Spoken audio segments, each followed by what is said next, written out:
That would bring us to board member comments. Griff, you want to attempt it? Go at it, Griff.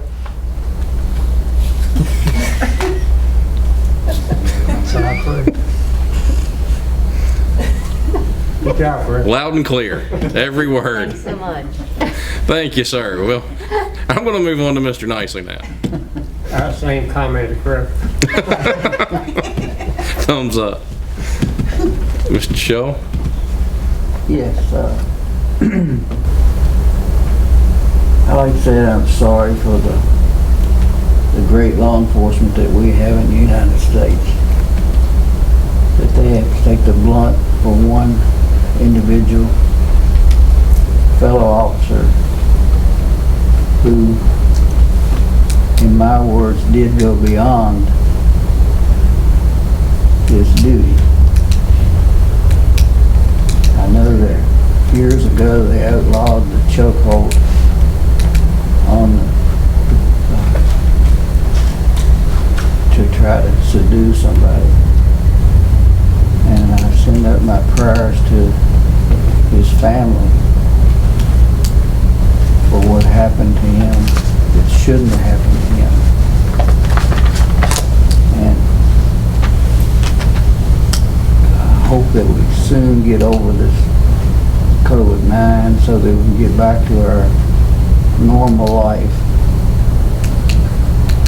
I have grandchildren at the house, and I took one bay in my garage, did away with the car, took a car somewhere else so I could make a place for us all to sit down and have a picnic every day if we want one. And they're at home now waiting on me to come back. I know it'll be a disaster when I get back, but I'm sure I can handle that if I can handle this COVID-19. And I want to thank Suzanne for the great job, and John for the great job that you are doing with the budget. Just hurry up and get it to us so that we can get approved so we can go on about our regular life. I thank everybody. There's nobody here, but I thank for the board members that showed up tonight. That's all I have. Thank you. Have a great day. Thank you, sir. You want me to go back this way? Ms. Cox. I had jotted down a couple of things. Of course, I wanted to thank those that was willing to be reappointed to the different boards. Again, at this time, it means so much. And I can't say enough with Eston. I love working with Eston on a board. I love it. And he always brings something to the board. So I'm very pleased that he's willing to do that again for us for the Department of Social Services. He's definitely brought some insight that we probably would not have thought of with that. I wanted to mention on the census as well, I know John did, but also one thing that stood out to me is they are still looking for people for the census for jobs, $13.50 to $17.50 an hour. And it's very flexible. When they would come to the office, I would talk to them quite a bit, and very flexible. I think for our area, it's more around the $13.50 range. But when you have that flexibility, or maybe you're needing that supplemental income, I think that's something to look at. And not always, as Chuck was telling me, are you having to go to those homes and knock on the doors because of technology today. You can do a lot of things without even having to do that. So that would be something that people may want to look into. Hopefully people are wanting to get back to work, get back in the workforce, and that would be a wonderful opportunity to them. And I know that I've had several people ask me, well, are they legit? Because back in March, and even earlier than that, people were actually getting, it wasn't legitimate from the census that was coming out. And I think that's also a fear, especially for some of your older people, is that it's a fear. I know my mom and dad asked me before they filled theirs out, are we really supposed to be answering these questions? And I was like, yes, it's good, answer it. So I think that that's another way to get people past that fear. And it is legit, and they're not going to be selling your information or anything like that with it. And my last thing was, and Mr. Schull touched on it, was I'm so thankful every night when we lay down that we do live in this community because we look out at Lynchburg and Roanoke and Richmond, and those places are so close to us and what's going on.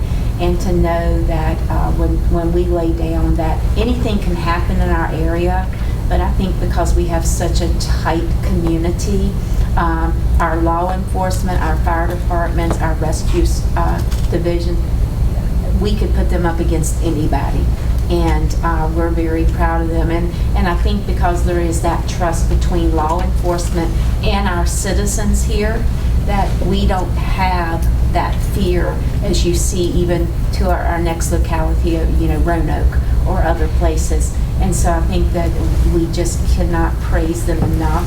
They need that praise, and definitely, we need to definitely pray for our country and our nation, and pray. I don't think we'll ever get back to the normal that we were used to, but hopefully we can get back to the normal that we're going to have and continue on with our lives without that fear every single day. Thank everyone for coming. Thank you, ma'am. Ms. Fennerstock. I'm going to take my mask off. And I'm just going to share some good news tonight. How about that? That's great. Some good news? All right. So I spent a little bit of time yesterday and today calling some folks in Clifton Forge to get a sense of what's happening in specifically Clifton Forge East, which is my district. The Alleghany Highlands Arts and Crafts Center is reopening on June 10th with very strict sanitation and social distancing requirements. The Historic Masonic Theater is beginning its summer film festival in the amphitheater on June 13th, and it's going to run the whole way through the end of the summer until August 29th. Those movies are free, and again, social distancing, sanitation, and they are working hard to decide when they are going to open the doors to the building itself.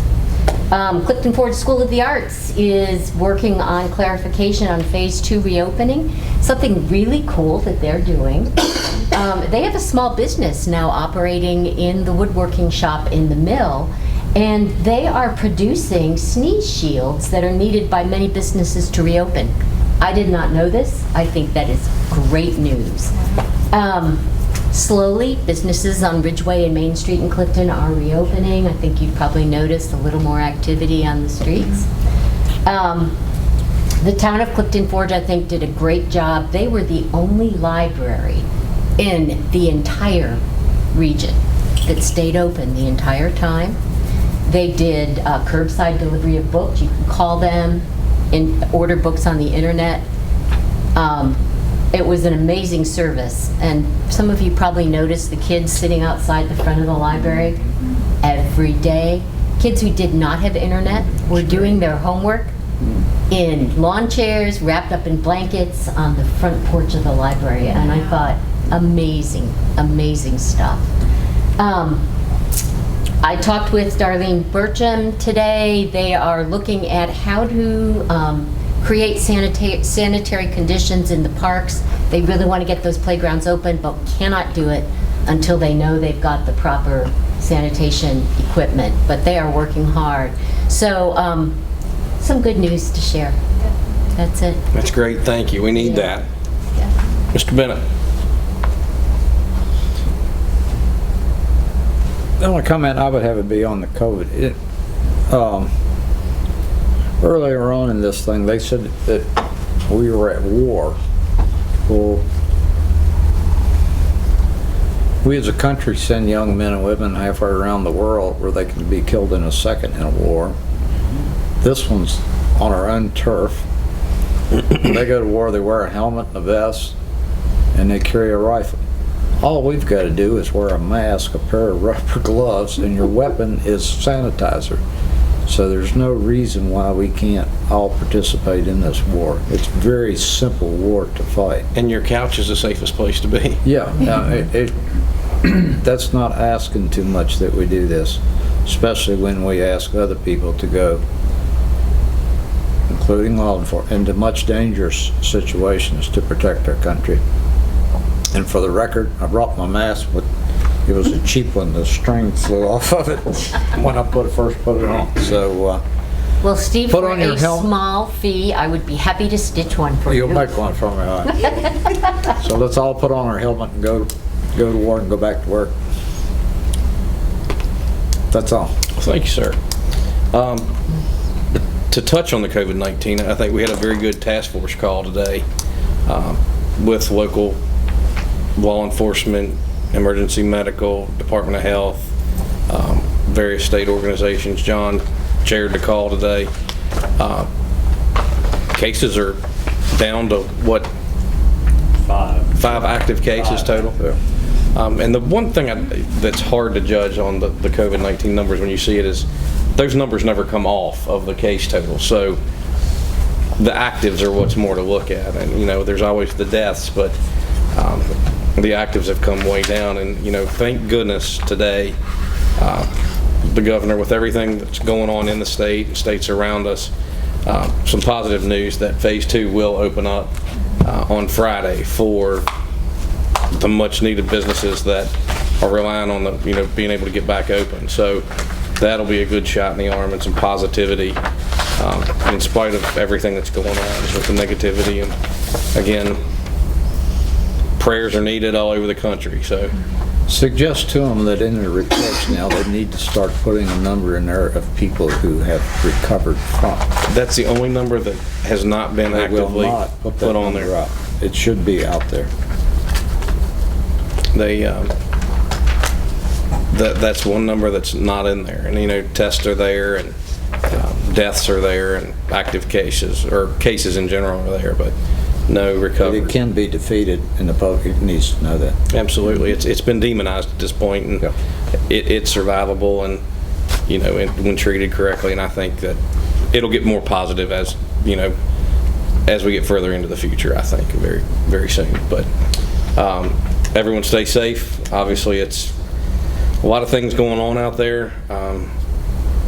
Let's have a positive summer, and hopefully things calm down and families get to spend more time together and get out of the house and go somewhere and support your local business, you know, when the time's right. Just think, Do it safely. be smart. Go back to the kindergarten rule. Don't put your fingers in your mouth or your eyes if it's been anywhere. The rules to live by. I'm so tired of my student. I'm ready for summer. Again, thank you everyone for coming out. We are close to 6 feet apart. I would like to make that public service announcement. Either we're masked or unmasked, but we are safely apart.